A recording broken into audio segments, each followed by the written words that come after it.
Hello बच्चों, तो प्रारंभ सीरीज हमने कंप्लीट कर लिया, हमारी माइक्रो इकोनॉमिक्स कंप्लीट हो चुका है बच्चों।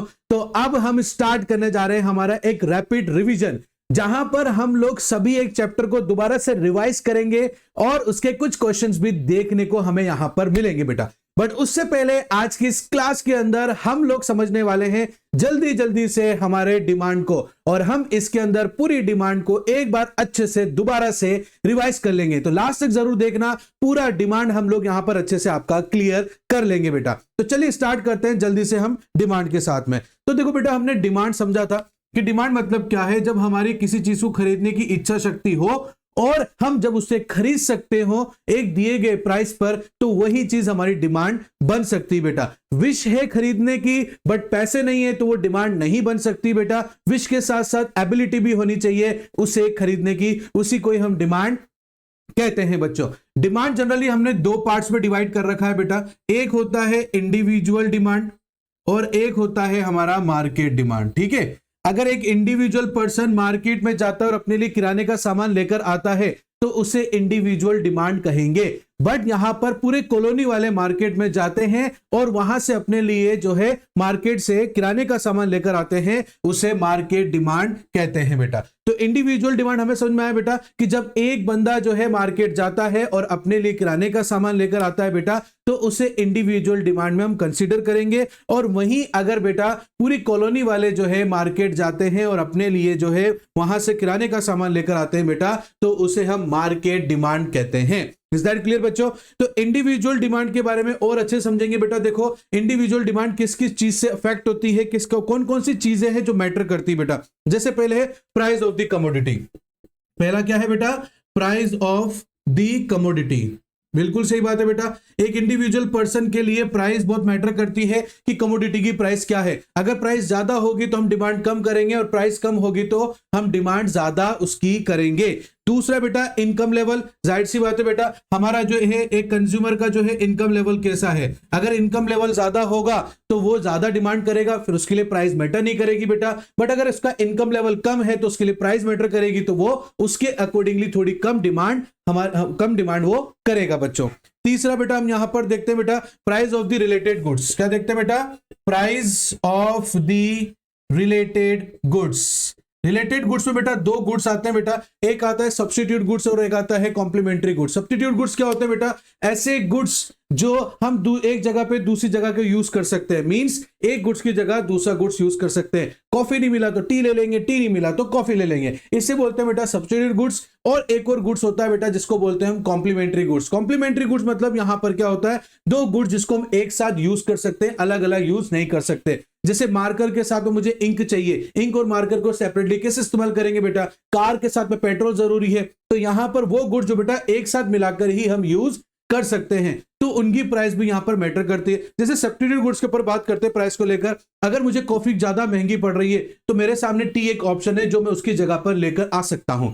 वहीं बेटा अगर पेट्रोल के दाम बहुत ज्यादा है तो कार की डिमांड मार्केट में कम हो जाएगी। वहीं पेट्रोल के दाम अगर कम हो गए तो कार की डिमांड जो है मार्केट में बढ़ जाएगी। इस तरीके से एक इंडिविजुअल मार्केट के अंदर प्राइस ऑफ रिलेटेड ऐसे अफेक्ट करता है बच्चों। नेक्स्ट बेटा टेस्ट नेचर एंड फैशन। चौथा है बेटा टेस्ट नेचर एंड फैशन। ठीक है बेटा, एक इंडिविजुअल पर्सन के लिए टेस्ट नेचर और फैशन भी मैटर करता है बेटा। क्यों करता है? क्योंकि जो चीज ट्रेंड में होगी, जो चीज जो है फैशन में होगी, उसकी डिमांड हमेशा ज्यादा रहती है एक इंडिविजुअल पर्सन के लिए। और अगर जो चीज फैशन में नहीं है वो उसकी डिमांड कम करता है। जैसे फैशन में आज के टाइम पे धोती कुर्ता नहीं है तो इसकी डिमांड मार्केट में नहीं रहती है। Jeans T shirt pant shirt इनकी डिमांड ज्यादा रहती है, तो ये मार्केट में इंडिविजुअल पर्सन जो है क्योंकि फैशन में है तो इनकी डिमांड ज्यादा रहती है बेटा। तो ये कुछ फैक्टर्स है बेटा जो एक इंडिविजुअल डिमांड को अफेक्ट करते हैं। ठीक है ना। एक और मैं इसमें लिखता हूं बेटा फ्यूचर एक्सपेक्टेशन। क्या है बेटा? Future expectation. फ्यूचर एक्सपेक्टेशन मतलब क्या हो गया बेटा? यहां पर जैसे भविष्य में अगर गोल्ड के प्राइस बढ़ने वाले हैं और आने वाले में जिनके घरों में शादियां हैं बेटा, ठीक है ना, अब उनके मान लो यहाँ पर शादियां जो है फरवरी में आ रही हैं या फरवरी के लास्ट में आ रही हैं। बट अभी दिसंबर में उनको पता लग जाए कि यहां पर गोल्ड के प्राइस कम है तो वो आज उसको खरीद लेंगे बेटा, बजाय फरवरी में, क्योंकि फरवरी में वापस दाम बढ़ जाएंगे। ये पता हमें चल गया है, इसलिए दाम आज सस्ते हैं उसके कंपैरिजन में, तो हम आज ही खरीद लेंगे। वही बेटा जैसे पेट्रोल है, पता चला कल रात को पेट्रोल महंगा होगा तो हम आज ही टंकी हमारी गाड़ी की हम फुल करवा लेंगे। तो ये होता है फ्यूचर एक्सपेक्टेशन, जिससे क्या होता है भविष्य में प्राइस बढ़ रही है घट रही है उसका जो है डिमांड का असर हमें प्रेजेंट में देखने को मिलता है। कोई भी चीज आप खरीदना चाहते हो जिसकी भविष्य में प्राइस बढ़ेगी तो उसकी आप प्रेजेंट में डिमांड बढ़ा दोगे, और अगर कोई चीज है बेटा जिसकी भविष्य के अंदर प्राइस कम होने वाली होगी तो आज उसकी आप डिमांड कम कर दोगे। जैसे कि अपन किराने की दुकान पे गए और हम वहां पर एक जो है टिन लेकर आ रहे हैं, ऑयल का पीपा लेकर आ रहे हैं पूरा का पूरा कुकिंग ऑयल का, तो आपको किराने वाले ने कहा कि देखो भैया कल क्या है इसके प्राइस और कम हो जाएंगे, तो हम क्या करेंगे आज खरीद के लेकर नहीं आएंगे, हम उसको कल ही खरीदेंगे। तो ये होता है बेटा future expectation. Is that clear बच्चों? आ रही मेरी बात समझ में आप लोगों को? तो चलिए ये था बेटा हमारे पास में price of the commodity, income level, ये हमारे इंडिविजुअल जो है डिमांड को अफेक्ट करते हैं। मार्केट में भी करते हैं बेटा, मार्केट में ये 5 तो करते ही करते हैं बेटा, इसके अलावा भी कुछ और भी हैं जो मार्केट डिमांड को अफेक्ट करते हैं। जैसे मार्केट डिमांड को अफेक्ट करने के लिए पहला चीज क्या है? पॉपुलेशन। क्या है बेटा? पॉपुलेशन। अगर जिस देश की आबादी ज्यादा होगी या जिस सिटी की ज्यादा आबादी होगी या जिस स्टेट की आबादी ज्यादा होगी, पॉपुलेशन ज्यादा होगी, वहां पर डिमांड ज्यादा रहेगी। जिस कंट्री की, जिस स्टेट की, जिस सिटी की अगर पॉपुलेशन कम होगी तो वहां पर डिमांड कम रहेगी बेटा। यह भी चीज देखा जाता है बेटा, अगर कोई शहर है उस शहर में बच्चों की तादाद ज्यादा है तो वहां पर बेबी प्रोडक्ट्स की डिमांड ज्यादा रहेगी। कहीं पर बूढ़े लोग ज्यादा रहते हैं बेटा तो मेडिसिन और उनसे रिलेटेड जो भी चीजें चाहिए होती है उनकी डिमांड ज्यादा रहेगी बेटा। तो पॉपुलेशन इस तरीके से मार्केट पर डिपेंड करता है, क्योंकि बेटा यहां पर इंडिविजुअल पर्सन है, एक अकेला बंदा मार्केट जा रहा है और अपने किराने का सामान लेकर आ रहा है। मार्केट डिमांड मतलब यहां पर क्या होगा बेटा कि पूरी कॉलोनी जो है मार्केट जा रही है और वहां से अपने लिए क्या खरीद के लेकर आ रही है? किराने का सामान खरीद के लेकर आ रही है या फिर कुछ भी लेकर आ रही है ना। मैं सिर्फ आपको एक एग्जांपल से उसको समझा रहा हूं बेटा। दूसरा बेटा डिस्ट्रीब्यूशन ऑफ इनकम, ये डिस्ट्रीब्यूशन ऑफ इनकम ये भी मैटर करता है बेटा, ठीक है ना। अगर किसी देश के अंदर डिस्ट्रीब्यूशन इनकम बहुत अच्छा है, बहुत ज्यादा हायर है, तो वहां डिमांड ज्यादा रहेगी। कहीं पर डिस्ट्रीब्यूशन ऑफ इनकम बहुत लो है तो वहां पर डिमांड भी क्या रहेगी बेटा? लो रहेगी। इज दैट क्लियर बेटा? नेक्स्ट है बेटा क्लाइमेट। क्लाइमेट भी मैटर करता है बेटा, मतलब अगर कोई सीजन है, जैसे सर्दियों का सीजन है तो वुलन क्लोथ की डिमांड ज्यादा रहेगी, गर्मियों का सीजन है तो वुलन क्लोथ की डिमांड कम हो जाएगी और कॉटन क्लोथ की ज्यादा हो जाएगी। रेनी सीजन है तो यहां पर वुलन क्लोथ की डिमांड कम हो जाएगी और रेनी प्रोडक्ट्स की डिमांड ज्यादा हो जाएगी बेटा। तो ये 4 टॉपिक तो है ही सही बेटा, उसके साथ में ये आपके 4 टॉपिक और मैं इसमें बता रहा हूं बेटा। दूसरा है बेटा गवर्नमेंट पॉलिसी।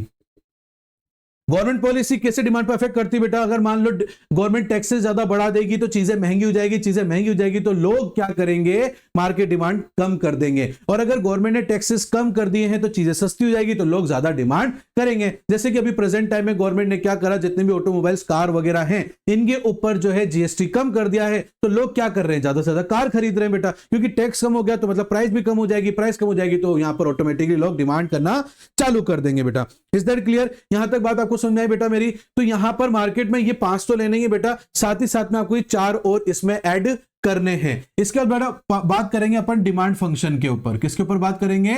डिमांड फंक्शन के ऊपर। डिमांड फंक्शन मतलब डिमांड काम कैसे करता है? तो डिमांड ऐसे ही काम करता है जो हमने इंडिविजुअल और मार्केट को लेकर बात किया है। जैसे कि बेटा प्राइस ऑफ द कमोडिटी, कि यहां पर डिमांड कैसे काम करेगा कि भाई प्राइस ऑफ कमोडिटी क्या है? Price of commodity he decide करेगा कि उसकी डिमांड कैसे रहने वाली है। अगर प्राइस ज्यादा है तो डिमांड कम रहेगी, प्राइस कम है तो डिमांड ज्यादा रहेगी, ठीक है ना। प्राइस ज्यादा है तो डिमांड कम रहेगी और प्राइस कम है तो डिमांड ज्यादा रहेगी। Inverse relation between the demand and price.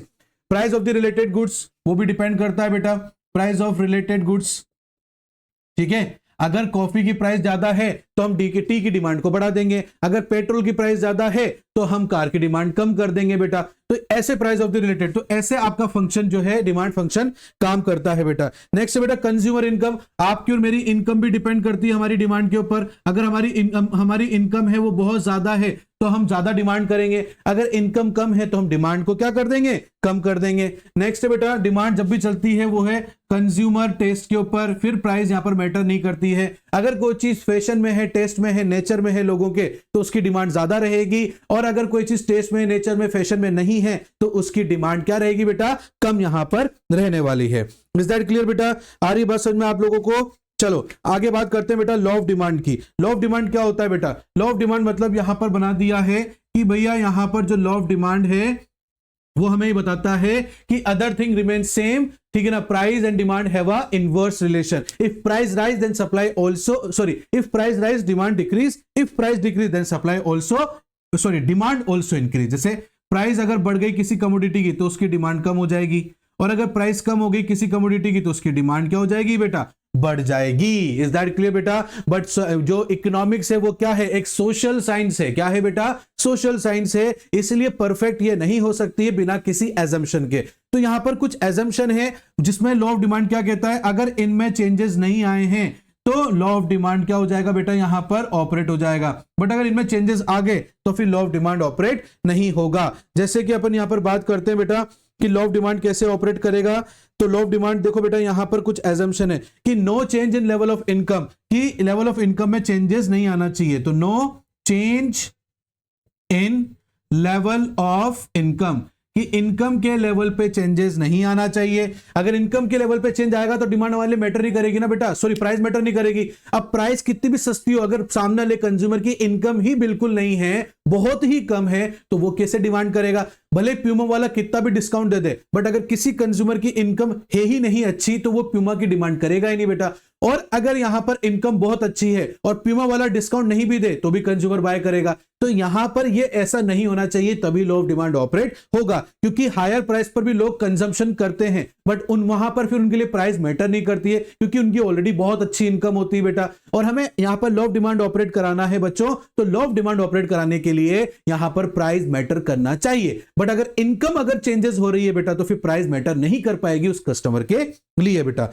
Next यहां पर हम देखेंगे बेटा, यहां पर क्या है कि कोई भी चेंज नहीं आना चाहिए। No change in taste, nature and fashion. जो चीज फैशन में है, ठीक, जो चीज, सॉरी, ऐसे स्टार्ट करते हैं, जो चीज फैशन में नहीं है, भले वो कितना भी सस्ता मिले बट वो फैशन में नहीं है, तो भी लोग उसकी डिमांड नहीं करेंगे। लोग उसी की डिमांड करते हैं जो चीज फैशन में है। तो यहां पर उसी के ऊपर लॉ ऑफ डिमांड ऑपरेट होगा अगर यहां पर फैशन जो है वही चल रहा है। अगर फैशन में एकदम से बदलाव आ जाएगा तो लॉ ऑफ डिमांड ऑपरेट नहीं करेगा बेटा। मान लो अभी जो चीज फैशन में वो कल फैशन में नहीं रहेगी, है ना, वो जो है पुरानी हो जाएगी, तो वहां पर उसकी प्राइस मैटर ही नहीं करेगी। भले कितना भी सस्ता हो जाए, लोग खरीदेंगे नहीं, डिमांड ही नहीं करेंगे, क्योंकि वो फैशन में नहीं है। तो जो अभी फैशन में चल रहा है उसी पर ही बात करेंगे, तभी जाके लॉ ऑफ डिमांड हमारे लिए क्या हो जाएगा बेटा? ऑपरेट हो जाएगा। इज दैट क्लियर बेटा? नेक्स्ट देखो बेटा, no change in the price of related goods. यहां पर no change in the price of related goods. Is that clear बेटा? रिलेटेड गुड्स के अंदर कोई बदलाव नहीं आना चाहिए। रिलेटेड गुड्स के अंदर बदलाव अगर आ गया तो यहां पर भाई जैसे पेट्रोल के दाम बढ़ गए पेट्रोल के दाम बढ़ गए तो डिमांड कम हो जाएगी कार की। अब कार की प्राइस में तो चेंज नहीं आया, फिर उसकी डिमांड क्यों गिर गई? क्यों? क्योंकि उसका जो रिलेटेड गुड्स था उसकी प्राइस में चेंजेस आ गए हैं। तो इसीलिए लॉ ऑफ डिमांड ऑपरेट कराना है। तो रिलेटेड गुड्स के बीच में कभी भी जो है प्राइस चेंजेस नहीं होना चाहिए, तब तो लॉ ऑफ डिमांड ऑपरेट करेगा बेटा, अदरवाइज नहीं करेगा। ये रिलेटेड गुड्स लिखा है बेटा, थोड़ा जल्दबाजी में लिख दिया था मैंने, इसको ध्यान से लिख लेना, रिलेटेड गुड्स, ठीक है। आप इसका स्क्रीनशॉट ले लेना बेटा, मेरे को थोड़ा सा और इसमें बताने दो एजम्पशन को लेकर। नेक्स्ट फोर्थ है बेटा, फोर्थ में क्या है बच्चे? यहां पर फोर्थ में है नो न्यू सब्सटीट्यूट। मार्केट में अगर लॉ ऑफ डिमांड को ऑपरेट कराना है तो मार्केट में कोई नया सब्सटीट्यूट नहीं आना चाहिए। कोई भी मार्केट में लगाया सब्सटीट्यूट आएगा बेटा तो उससे भी लॉ ऑफ डिमांड ऑपरेट नहीं कर पाएगा। जैसे कि मान लो बहुत से लोग जो है यहां पर कोल्ड ड्रिंक्स पी रहे हैं, ठीक है ना, अब यहां पर क्या हो गया, एकदम से मार्केट में डाइट कोक्स आ गई या डाइट कोल्ड ड्रिंक्स आ गई बेटा, तो यहां पर क्या हो जाएगा, लोग जो है एकदम से उधर की तरफ शिफ्ट हो जाएंगे क्योंकि मार्केट में नया और सब्सटीट्यूट आ गया। या टी और कॉफी के अलावा कोई और नया सब्सटीट्यूट आ जाए मार्केट में तो फिर टी और कॉफी के ऊपर जो है एजम्पशन, सॉरी, जो लॉ ऑफ डिमांड है वो ढंग से ऑपरेट नहीं हो पाएगा। इज दैट क्लियर बच्चों? यहां तक आपको मेरी बात समझ में आई बेटा?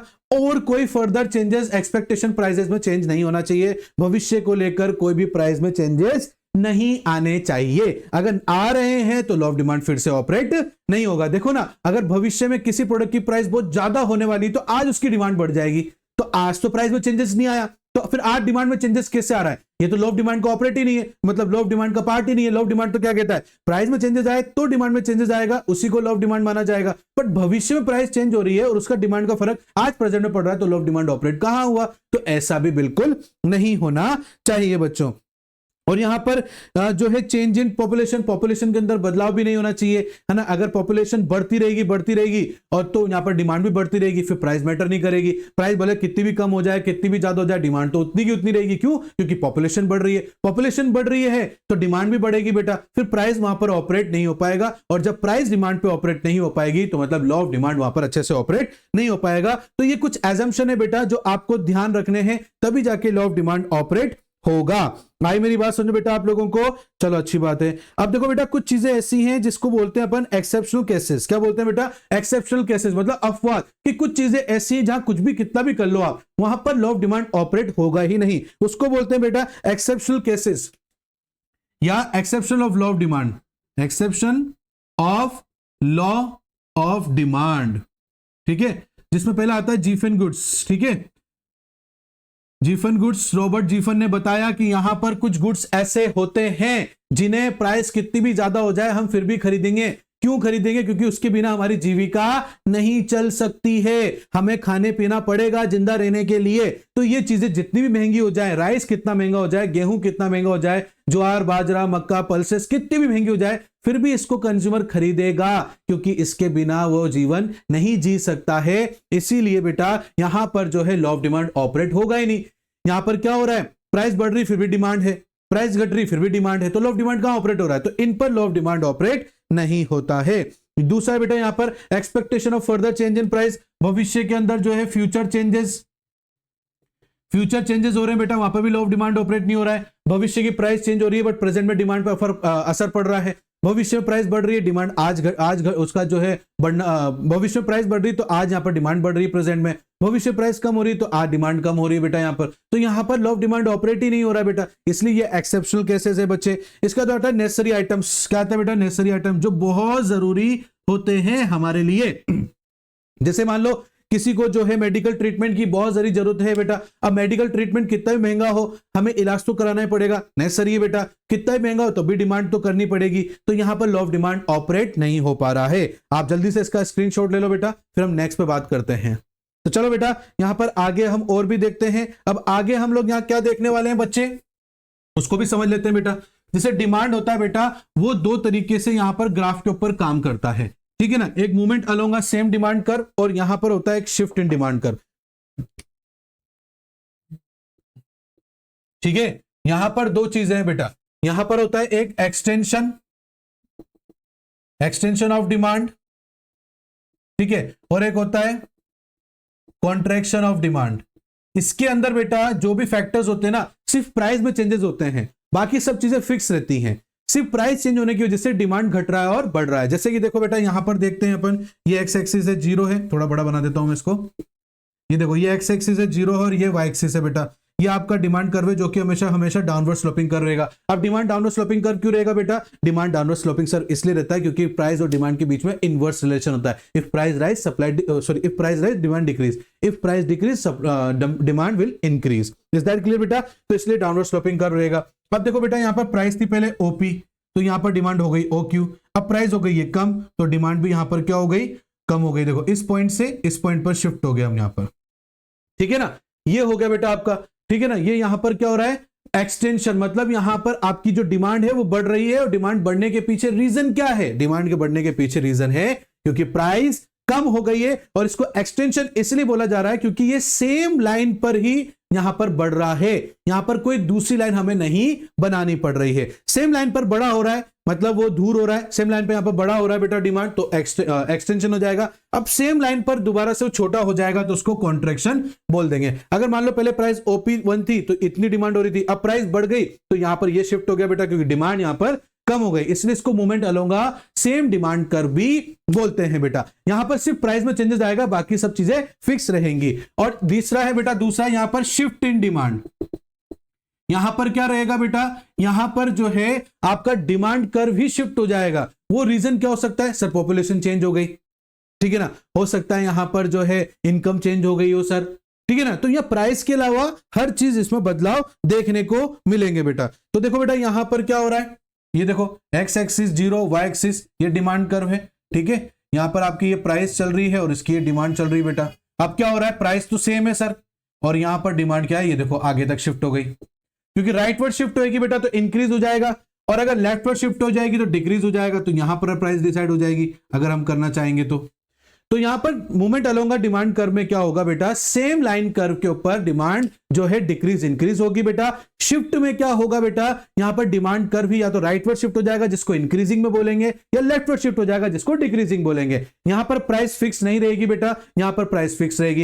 यहां प्राइस चेंज होगी बाकी और कोई चीजें चेंजेस नहीं होगी। यहां पर बाकी सब चीजें सेम रहेगी बट प्राइसेस यहां पर सब चीजें चेंज होगी बट प्राइस सेम रहेगी। सब चीजें क्या सर, वो हो सकता है पॉपुलेशन हो, फैशन हो, टेस्ट हो, नेचर हो, कुछ भी हो सकता है, वो यहां पर सब चेंज होएगा बट प्राइस फिक्स रहेगी। यहां पर सब चीजें फिक्स रहेगी, वो टेस्ट, नेचर, फैशन वगैरह सब चीज फिक्स रहेगी बट प्राइस यहां पर ऊपर नीचे हो जाएगी बच्चों। इज दैट क्लियर बेटा, यहां मेरी बात आपको समझ में आई बेटा। तो इस तरीके से जो है हमारा ये डिमांड जो है कंप्लीट होता है। हमने यहां पर एक्सटेंशन और कॉन्ट्रैक्शन तक इसको समझ लिया है। फिर भी अगर आपको बेटा कोई भी डाउट रहता है तो आप कमेंट करके हमसे पूछ सकते हो। नेक्स्ट क्लास में इसके मैं आपके लिए प्रीवियस ईयर के क्वेश्चंस भी लेकर आऊंगा जहां पर भी आपको बहुत अच्छे से समझ में आएगा। आई होप आज की इस क्लास के अंदर आपको सब चीज अच्छे से समझ में आई होगी बेटा। नेक्स्ट क्लास में आपके साथ इसमें मिलता हूं मैं प्रीवियस क्वेश्चन के साथ। तब तक के लिए thank you and bye bye बच्चों।